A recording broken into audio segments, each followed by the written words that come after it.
Hi everyone and welcome to my channel Mathematics. Today we will be discussing what is the remainder theorem. So let's say you are asked to divide x square plus 2x plus 1 by x minus 2. So here's the division procedure and we got the remainder as 9. Now, is there a way to find out the remainder without doing the division? Yes, there is, and I'll show you how. And I'll also show you the proof for it. First, I'll show you the proof. So, let this x square plus 2x plus 1 be equal to p of x. So, what is this equal to? P of x. And let x minus 2 be equal to g of x. Okay. Now let's say you were asked to divide 25 by 4. What will you do? 25 will go in for 6 times 24 and minus, and you will get a remainder of 1. So what is 25 equal to? 25 is also known as dividend. Let's write that. dv. dv means dividend. So 25 or dividend is equal to 4 into 6. What is 4? 4 is the divisor. Divisor small d into quotient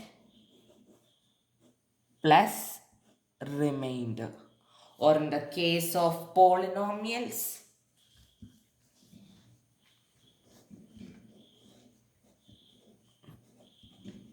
dv of x is equal to divisor of x times quotient of x.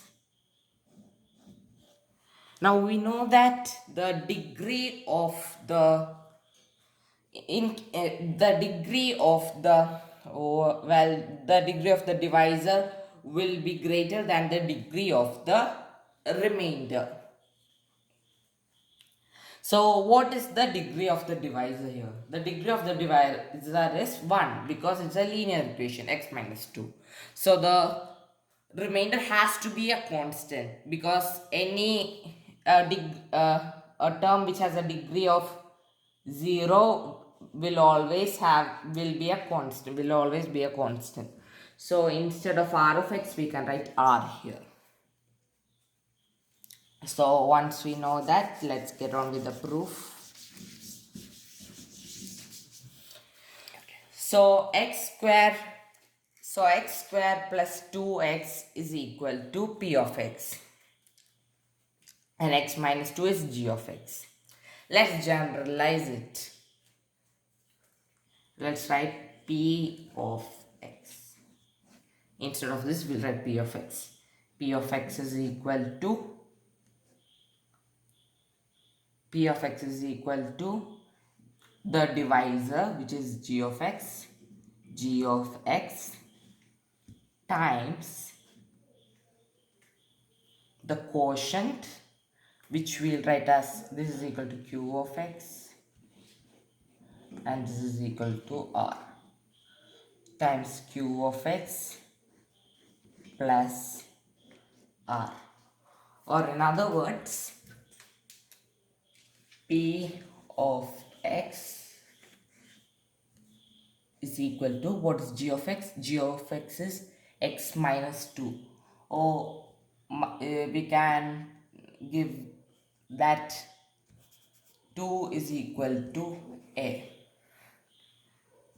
So p of x is equal to x minus a times, what is q of x? Q of x is the quotient, q of x plus remainder. So we got this equation here.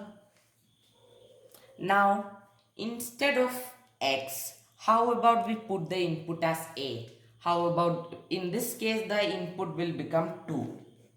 But if it was for any, like if we try to generalize it, and let's do it x minus a, let's generalize it and put it as x minus a, then if we put the input as a, which is P of A is equal to